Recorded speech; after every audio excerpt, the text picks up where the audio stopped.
Business Club de France des entrepreneurs avec Michel Picot. Bienvenue dans le Business Club de France des entrepreneurs. Les entreprises de nos territoires sont à l'honneur dans cette émission, vous le savez. Tout de suite, un premier reportage.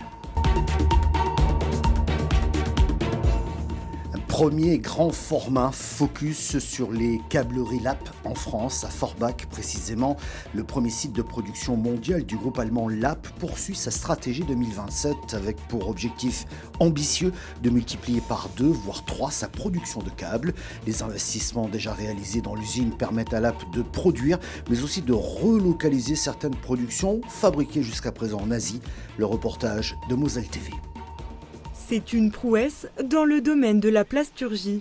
Il faut savoir qu'avant, on mettait plusieurs heures avant de pouvoir changer de couleur. Et cette ligne-là, c'est une révolution. Donc en fait, on est capable en instantané de passer d'une couleur noire à une couleur jaune, orange, rouge. Arrivé en 2019, Théo possède déjà de grandes responsabilités. Il gère un portefeuille de 4 millions d'euros. Mise en place et intégration de nouvelles lignes de production.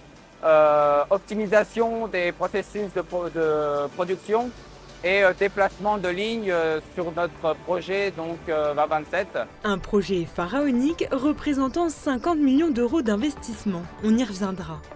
Pour le mener à bon port et maintenir les personnes dans l'emploi, l'entreprise continue de former et faire évoluer chacun de ses salariés.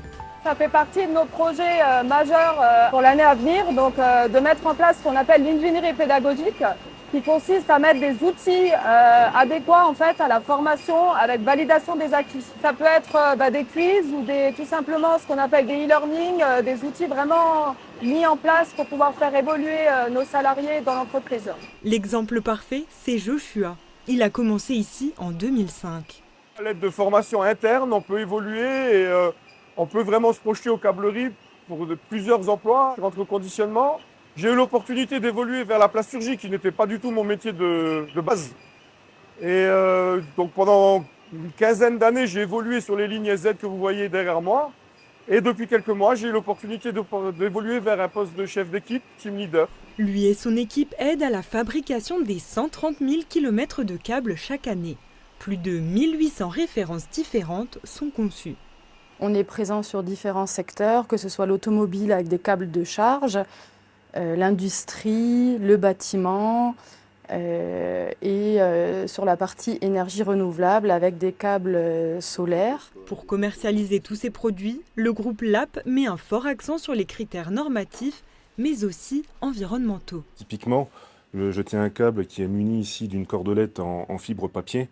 Il faut savoir que cette fibre papier a un impact environ de 30 tonnes de CO2 par an sur le câble. Et l'idée, enfin notre projet phare est de remplacer cette ficelle en papier par une fibre neutre en matière plastique recyclée. Le plastique recyclé qui est utilisé pour faire ces fibres neutres est directement issu de nos déchets câbles, c'est-à-dire qu'on vient broyer le câble et on récupère la matière plastique pour justement faire ce jonc de bourrage.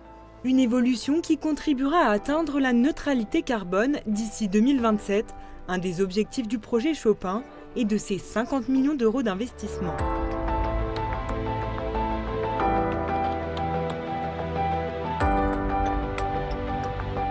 « 95% des lignes de production vont être déplacées. 40 s'ajouteront aux 80 déjà existantes grâce à un nouveau bâtiment de 6000 m². On privilégie les entreprises locales.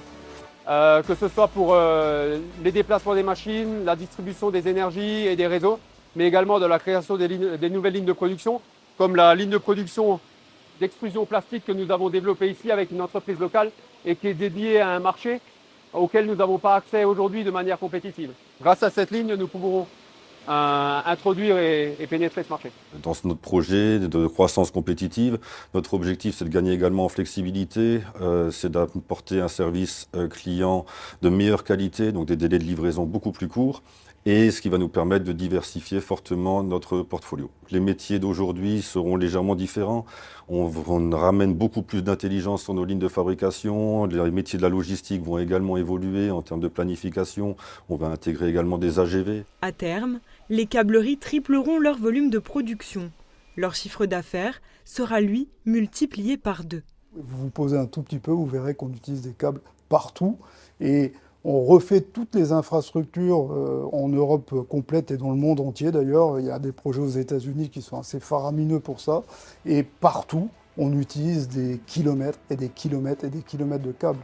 Câblerie, par exemple, produit à peu près 130 à 140 km de câbles aujourd'hui. Et avec notre plan stratégique, demain, on en produira quasiment 300 000 km. Pour tenir la cadence et augmenter le volume de production, les câbleries cherchent encore et toujours de nouvelles têtes.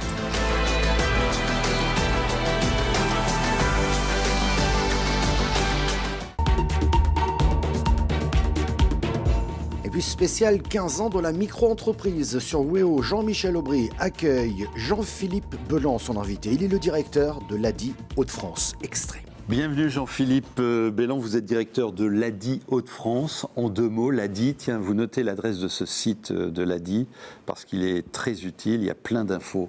L'ADI, votre vocation ? Donc l'ADI est une association qui finance et accompagne des personnes qui ont des projets d'entrepreneuriat et d'emploi et qui n'arrivent pas à trouver des financements auprès de banques traditionnelles. Vous venez vous parler du statut de micro-entrepreneur qui fête ses 15 ans. Le micro-entrepreneur, entrepreneuse, est-elle un entrepreneur comme les autres ?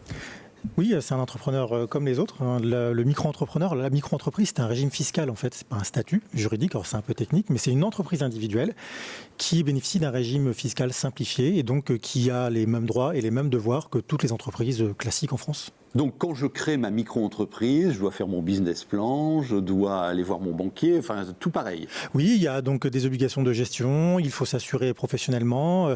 Pour les activités qui seraient réglementées, il y a des obligations de diplôme ou d'expérience professionnelle. Voilà, donc on est dans les mêmes obligations. Alors, ces images, c'est une belle histoire. C'est une entrepreneuse qui est à Roubaix, qui a créé son entreprise, un restaurant. Vous faites le pitch en quelques secondes ? Oui, c'est Rabia. Donc Rabia qui a travaillé dans la restauration collective pendant de nombreuses années, qui a eu un accident du travail et donc qui ne pouvait plus travailler et qui a la passion de la cuisine et qui a, pendant le Covid, rendu service et cuisiné, notamment pour les professions médicales. D'accord. Et en fait, on lui a dit « mais c'est super ce que tu fais ». Et donc là, lui est venue l'idée d'en faire son métier et donc une passion qu'elle a voulu formaliser en emploi. D'accord. Et donc elle a rencontré effectivement la Chambre des métiers. Elle avait effectivement une situation qui ne lui permettait pas d'être financée par une banque classique. Alors elle était interdit bancaire. Oui, donc interdit bancaire et je deviens patronne. Oui, tout à fait. Et voilà. Et donc en fait, elle a contacté l'ADI via la Chambre des métiers et nous avons pu l'accompagner, la financer. Et elle est installée maintenant depuis le mois de mars et c'est une superbe histoire. Donc ça veut dire que n'importe qui, à partir du moment où il a l'idée, la volonté, la niaque, peut devenir patron de sa petite affaire. Oui, nous, c'est sur quoi on milite. En fait, chacun peut devenir entrepreneur si effectivement il est bien accompagné et s'il trouve les moyens financiers de le faire. Vous financez à quelle hauteur ? Alors l'ADI finance à hauteur de 12 000 euros. Donc du microcrédit. Oui, c'est ça, c'est le microcrédit. Et puis à côté de ce microcrédit, nous proposons de l'accompagnement. Donc c'est des conseils pour aider ces entrepreneurs à structurer leurs projets, à le mettre en œuvre et surtout à le développer, à le pérenniser, puisque l'enjeu c'est qu'ils puissent en vivre le plus longtemps possible. Alors expliquez-nous concrètement quel est le parcours de l'idée. J'ai l'idée de créer, on reprend cet exemple, mon resto, les Saveurs d'Orient à Roubaix, de l'idée jusqu'à la mise en œuvre de mon entreprise. Alors, la personne va contacter l'ADI d'abord parce qu'elle est en recherche de financement. Nous allons faire un premier diagnostic pour faire les points, un état des lieux de où est-ce qu'elle en est de son projet. Et si le projet est suffisamment structuré, on la reçoit et on va étudier sa demande de financement. Donc, il y a la dimension personnelle. Quel est le parcours de cette personne, les motivations, l'expérience par rapport au projet.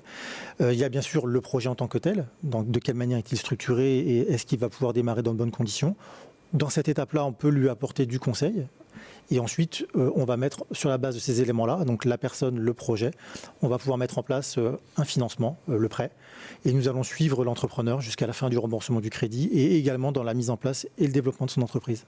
Mais dites-vous, il faut que le projet soit suffisamment structuré. Comment je structure mon projet ?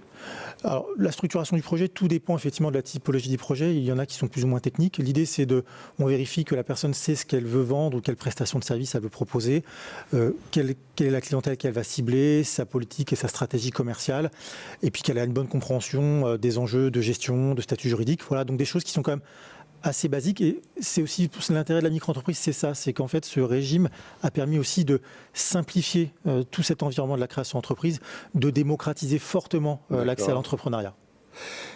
Encore 2 questions. Quel est le taux de pérennité des entreprises que vous accompagnez ? Alors effectivement, on mène tous les 3 ans une étude d'impact de pérennité. Donc la dernière, de 2024, 80% des personnes qu'on a accompagnées et financées sont encore en activité au bout de 3 ans. Bon, donc la nécessité, on ne le dira jamais assez, de se faire accompagner. Hein. Ne vous lancez pas tout seul. Et vous avez dans cette région des tas de structures, dont l'a dit, pour ce type d'entreprise qui peuvent vous accompagner, comme vient de l'expliquer Jean-Philippe. Les préparatifs des fêtes de fin d'année commencent partout en France, comme ici à Limoges. Allons voir un peu plus près sur la place de la République où se tient le marché de Noël.